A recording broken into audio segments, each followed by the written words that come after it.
அன்பு நேயர்களே, இது இந்த காணொளி முற்றுமுழுதாக இலங்கை வாழ் முஸ்லிம் மக்கள் சம்பந்தப்பட்டவையாக அமைகின்றது.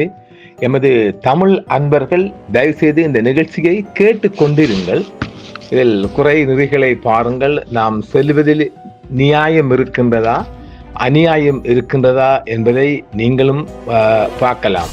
சொல்லுவதில் நியாயம் இருந்தால் மாத்திரம் ரசித்துக் கொள்ளுங்கள், இல்லை என்றால் திட்டிக் கொள்ளுங்கள். இதுதானே நடக்கும். வேறு என்னத்தை பண்ணுவாங்க?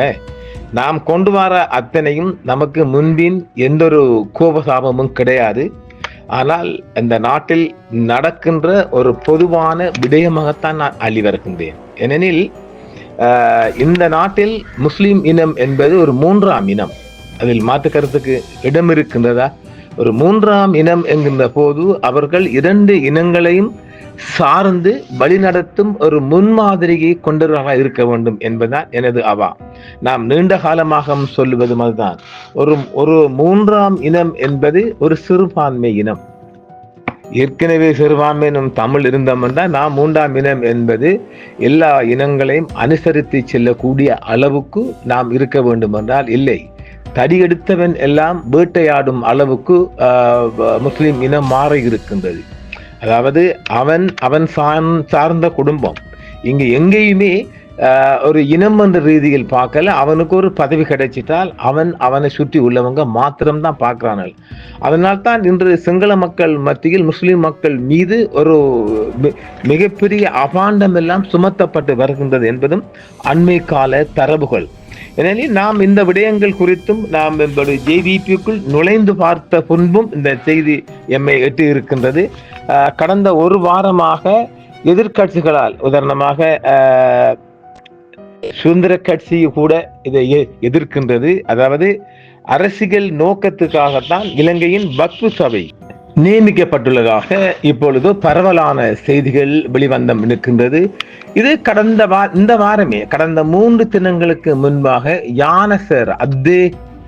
யானசேரர் கூட இது குறித்து பகிரங்கமாக ஊடக அறிக்கை ஒன்றை அதாவது ஊடக பேச்சாளர் போன்றே அந்த சம்பவத்தை ஏற்றிருந்தார். ஏனெனில் முனீர் முலாபர் மௌலவி அமைச்சர் தன்னுடைய இஷ்டப்படி இந்த நியமனம் பண்ணுகின்றார் என்றும் ஒரு புறத்தால், இரண்டு புறத்தால் சுதந்திர கட்சியின் குருநாகலை மாவட்ட எம்பி ஜெயசேகர் அவர்கள் கூட இதை ஒரு டைரக்டர் ஜெனரலாக ஒரு இராணுவ மேஜர் நியமிக்கப்படுகின்றார். அவர் உண்மையிலேயே அதுதான். துவான் நசீர் மஜித் என்பவர் மேஜர் ஜெனரல் இராணுவ. அவர் ரிட்டையர்ட் ஆனவர், மலே வம்சத்தை சேர்ந்தவர். அவர் தான் இந்த பொறுப்புசாரியா இருக்க போகின்றார். அதாவது இந்த வக்ஃபு சபையின் உறுப்பினர்கள் கடந்த காலங்களாக அது நாம அடிக்கடி பழிப்பது ஒன்றுதான். இந்த முதியோர் இல்லம் போன்று ஓய்வு பெற்ற நீதிபதிகள், ஓய்வு பெற்ற அந்த மாதிரி அரச தொழில் இருந்தவங்க அவங்களோட இஷ்டப்படி ஒரு அமைச்சரை பிடிச்சிக்கிற, ஒரு எம்பியை பிடிச்சிக்கிற. ஏன்னா இது முஸ்லீம் மெம்பர் தானே போடலாம், வேற யாரும் போட இயலாதே. ஆனால் அதையெல்லாம் மாற்றி ஒரு இயங்கக்கூடிய, ரன் பண்ணக்கூடிய, அங்கே அதாவது மிக கூடுதலாக இந்த பென்ஷன்காரன் போய் தூங்கத்தானே. அரசாங்கம் ஏன் 60 வயசுல பென்ஷனை கொடுக்குறீங்க, அவன் போய் ரெஸ்ட் எடுக்கணும் என்றால் இருங்கலண்டா வீட்டுல போயிட்டு அல்ல, அவனுக்கு பதவி தேவைப்படுது ஏதாவது.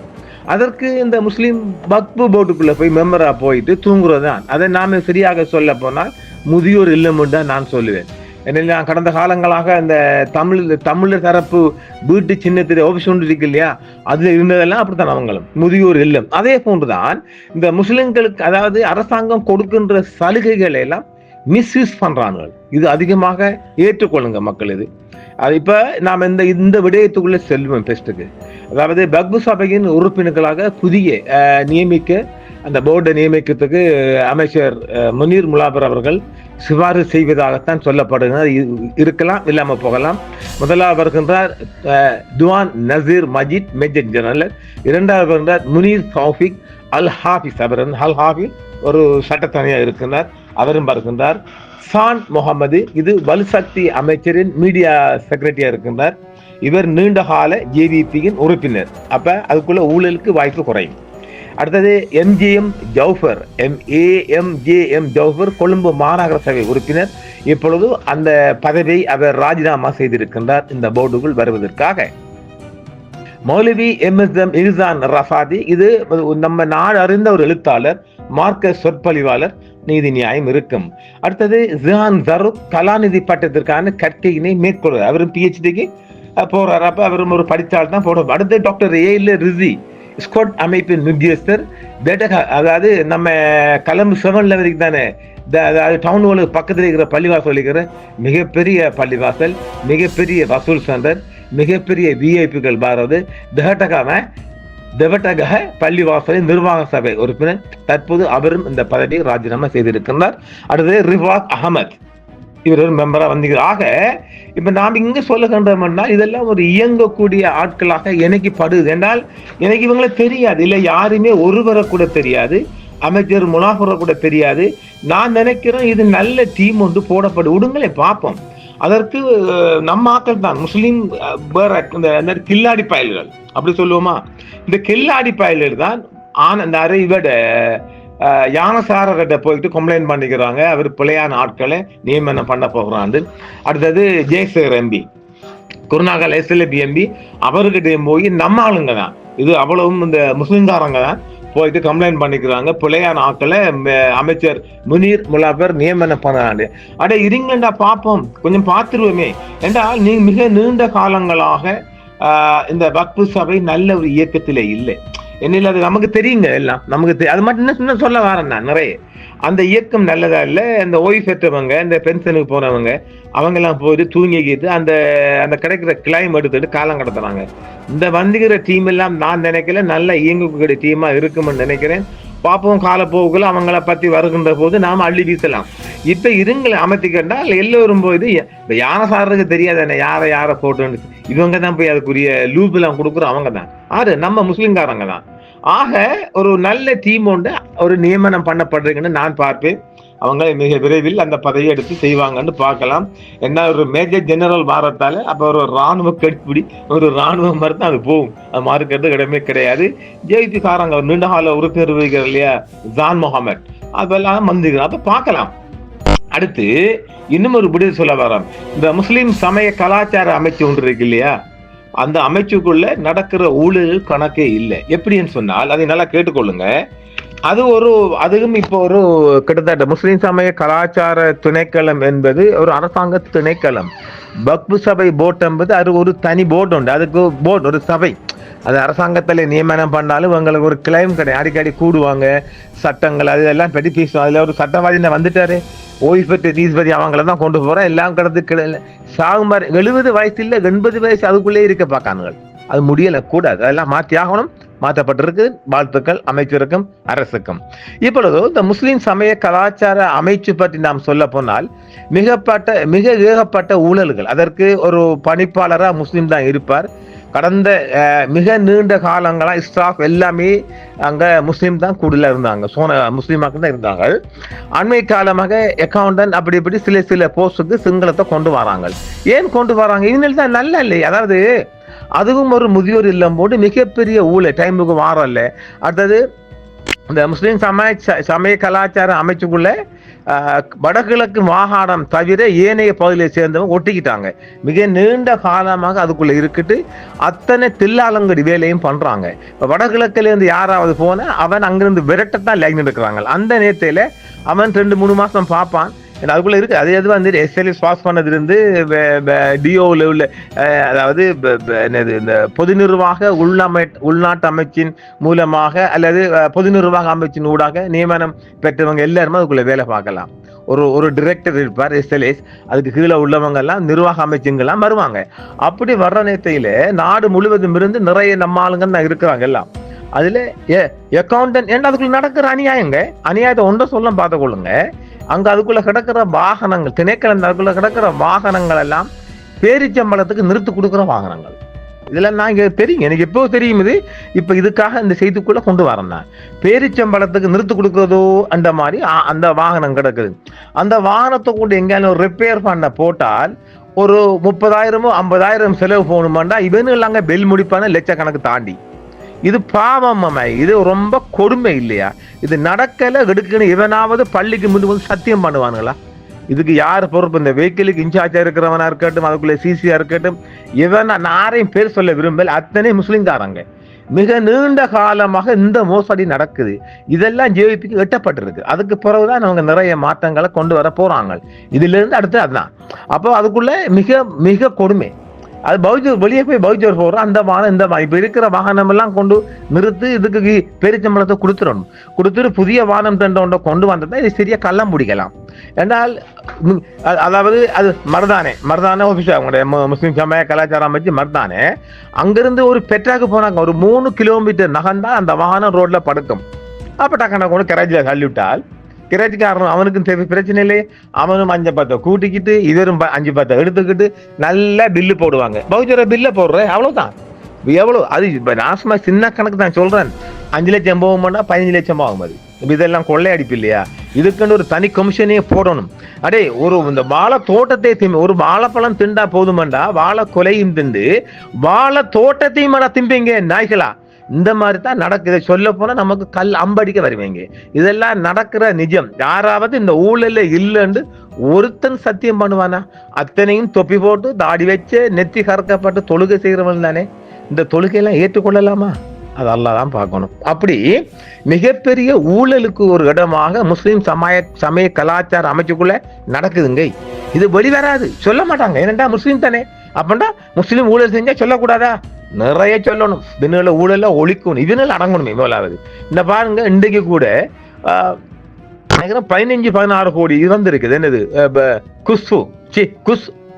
குஸ்பா நீங்க கொண்டு குஸ் என்ன குஸ் கட்டினாங்க போடல.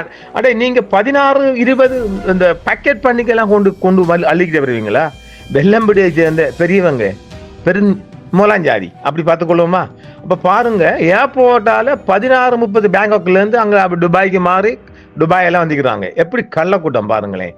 இதெல்லாம் அரசாங்கம் என்னத்தை செய்யலாம் சொல்லுங்க? அந்த அரசாங்கம் எத்தினே பாக்குற அவனுங்களும் வளர்ச்சி எல்லா பக்கத்தாலையும் எல்லா சுற்றுப்பாட்டையும் அரசாங்கம் பார்த்தா விட மாட்டேங்கிறாங்க. எல்லா பக்கத்திலையும் 16 கோடி ரூபாய்க்கு அதிகமான பெறுமதியான போதை பொருள் இன்று திங்கட்கிழமை மாலை அமர்த்தப்பாட்டு 12 மணிக்கு அமர்த்தப்பாட்டு மாலை செய்தியாக வெளிவந்து கொண்டு இருக்கின்றது. 16 கோடி. எத்தனை பாக்கெட் நினைக்கிறீங்க நீங்க? 36 எத்தனை பாக்கெட் ஆகுது? 16 கோடிக்கு அதிகமானபடி எத்தனை? 16 கிலோ. 16 கோடி 16 கிலோ. 1 கிலோ 1 கோடி. குஸ் நான் குஸ்ன்னு சொல்லிட்டு மன்னிக்கணும். குஸ் என்ன விளைவெல்லாம் பெரிய பாருங்கள். அழிக்கந்திக்கிறார்கள். எங்கிருந்து அழிக்கந்திக்கிறார்கள்? அரசாங்கம் என்ன செய்வது? 16 கோடி ரூபாய்க்கும் அதிக பெறுமதியோட 16 கிலோ குஸ் போதைப் பொருள் நாட்டுக்குள்ள ஏர்போர்ட்ல வந்துக்கிறாங்க. ஒரு பொண் 2 ஆம்பளை பசங்க, ஆம்பளைக்காரங்க 2 பேரும் அழிக்காந்துட்டாங்க. 33, 28, 35 வயசுக்காரங்க, ஒரு பொன்மணி. இவங்க எல்லாம் எங்க சேர்ந்தவங்க? கொலன்னாவை பகுதியை சேர்ந்தவங்களாம். வெள்ளம்பிட்டியா கொலன்னாவே போதுமா? அப்ப என்னடா வெள்ளம்பிட்டியா கொலன்னாவே 2 என்னடா நேச்சிருந்தீங்களாம்? நீங்க அள்ளிட்டு வருவீங்களா? எங்க வந்துக்கிறான் இவர்கள்? தாய்லாந்துல இருந்து பேக் பண்ணி எடுத்துக்கிட்டு அங்கிருந்து துபாய் போய் துபாயில ஈகே பிளேட்ஸ் மூலம் எமிரேட்ஸ் எமிரேட்ஸா நல்ல பிளேட் அதுல இப்ப துபாயில இருந்து ஷாப்பிங் பண்ணி வர மாதிரி வந்துக்கிறாங்க மாட்டிக்கிட்டு. ஆனா தப்பி எத்தனையோ போயிடும். நீங்க உண்டு சரியான பிஸியா இருக்க டைம்ல அந்த டைம் பார்த்து தான் வருவாங்க. அதாவது பின்னால பிளைட் வருமானா பிஸியாகும். ஏர்போர்ட் பிஸியானா ஆக்களை பேசஞ்சரை அனுப்பிக்கிட்டே இருக்கணும். 10 நிமிடம் 20 நிமிடத்துக்கு பிளைட் வந்து இறங்கினா பேசஞ்சர் முட்டி மோதிக்கிட்டு இருப்பாங்க இல்லையா? அந்த டைம் பார்த்து தள்ளிட்டு ஓடுறது பிஸி டைம்ல. அப்படி எனக்கு கொண்டு வந்துச்சு. அது ஒரு 3 ஆண்டுக்கு முதல்ல நான் வரக்குள்ள ஒரு வெள்ளிக்கிழமை நோக்கி வந்த டைம்ல மிச்சம் நான் கொஞ்சம் அதான் இந்த ஜும்மா தொழுகை போறதுக்காக நான் கொஞ்சம் குயிக் பண்ண உடனே என்னட்ட ஓடி வந்து ஒரு தனி ஆபீசர் வந்துட்டு அந்த புக்கு புத்தகம் அதெல்லாம் அள்ளி எறிகிறாரு. எல்லாம் முடிச்சு கம்மனை பார்த்து சும்மா இருந்து ஓட்டுச்சேனே. இன்றைக்கு ஃப்ரைடே, நான் அது அதிசயமா போகணும். நீங்க செக் பண்ணா எனக்கு கஸ்டம்ஸ் லேபிள் ஓட்டுங்கண்டு சண்டை பிடிச்சேன். இல்ல இப்படி எல்லாம் நடக்குது. அந்த ஏன் சொல்ல வரேன்னா இந்த பிஸி டைமுக்குள்ள அள்ளி போட்டு ஓடுறேன். அது நீங்க எல்லாரையும் குறி வைப்பீங்களா? எங்களை எல்லாம் குறி வைப்பீங்களா? போடா போறதுக்கு நாய் அப்படி அவர் சண்டை பிடிச்சேன். மிச்சம் மோசமா ஏசினாங்க. அதுல இப்ப சொல்லல இடத்துல அவரு செக் பண்ணி போட்டு பெய்தார இன்னொருத்தன் வந்து ஸ்டிக்கர் பண்ணாலும் அவன் என்ன இருக்கனா? நீ பார்த்தா நீ தானே கஸ்டம் ஸ்டிக்கர் ஒட்டணும். அதை விட்டுவிட்டு போயிட்டார். நான் அவரை கூப்பிட்டு இஞ்சாங்க எக்ஸ்கியூஸ் மீ கமேன் ஆளை போட்டு ஒட்ட வச்சேன். நமக்கு தான் மழையில கனம் இல்ல, நம்ம வாய் சும்மா இருக்குமா? இனி ஏற்பட்டா என்ன உலகத்துல உள்ளவரா? அப்படி அரசாங்கம் முடியும் வரையும் பார்க்குது. இன்றைக்கு பாருங்க 16 கிலோ 16 கோடி கொஞ்சம் ஜஸ்ட் மிஸ்ஸிங்கான நாட்டுக்குள்ள வந்திருக்கு. இப்படித்தான் நடக்குது. அதே போன்றோ நான் இங்க ட்ரக் மாறிச்சு. அப்ப இந்த முஸ்லீம் சமய கலாச்சார அமைச்சுக்குள்ள வேலைக்கு வாரல டைம் நிறைய அவங்கள சொய்ஸாக எடுத்துக்கிட்டாங்க. அக்கௌண்டன்ட் போட்டாச்சு, நீ சிசி எல்லாம் போடலாம். உங்களுக்கு டிரெக்டர் உங்களோட முஸ்லீம் மேட்டர்ல மட்டும் நிர்வாகத்துல தான் போகணும் இல்லையே. சில பள்ளி விடயங்களுக்கு முஸ்லீம்காரங்களை அனுப்பலாம் ஆபீசர்மார. இந்த அக்கௌண்டன்ட் மற்றும் சிசி அந்த தரத்துல உள்ளவங்களுக்கு சிங்களால போட்ட ஒன்றும் பண்ணலாம். அங்க அப்படியெல்லாம் போடப்பட வேணும். நாம இது ஒரு கோரிக்கையா மிக ஏகப்பட்ட விடயங்கள் வருகிறது. இந்த ஜேவிபிக்காரங்களை நாம சந்திக்கின்ற போது இவையெல்லாம் நான் கொடுக்குறேன் நிறைய. இந்த விடயமும் போகும் என்றால் முஸ்லீம் சமய கலாச்சார அமைச்சுக்குள்ள அவர் டிரெக்டர் ஆகிற முஸ்லீமா தான் இருப்பார். அது மாற்றுக்கிறது கிடையாது. ஏஓ சிசி இப்படி அப்புறம் அக்கௌண்டன்ட் இந்த மாதிரி சிங்களவங்களை கொண்டு வரணும். என்ன கலவையில் அமர்த்தணுங்க. ஏகப்பட்ட நிதிகள் கொள்ளையடிக்கப்படுது. முஸ்லீம் சமய கலாச்சார அமைச்சுக்களை முஸ்லீம் என்று சொல்லிக்கிட்டு ஜாமியா நிலைமையில படிச்சவனும் செய்யறான். ஜாமியா நிலைமை என்றால் ஒழுக்கத்தையும் இஸ்லாத்தையும் படிச்சது ஒரு சில பிரதேசிகள் இந்த மாதிரி ஊழலுக்குள்ள போனா நாட்டுல யாருக்கு மதிப்பு போகுது? ஒரு காலத்தில் முஸ்லீம் இனம் என்று சொன்னால், மதம் என்றால், மொழி என்றால் மக்கள்னா எவ்வளவு மரியாதை இருந்துச்சு. இப்ப ரொம்ப கேவலமாகுது இந்த இடங்கள்லாம். ஏன் இந்த மாதிரி வேலை இல்ல? இதெல்லாம் ஜெயிப்பிக்கு இதெல்லாம் டெல்வினுக்கு தெரியும். டெல்வின் தெரிஞ்சான் போல பார்க்காரு. எனவே இப்ப நாம் ட்ரக் மார்க்கின்றது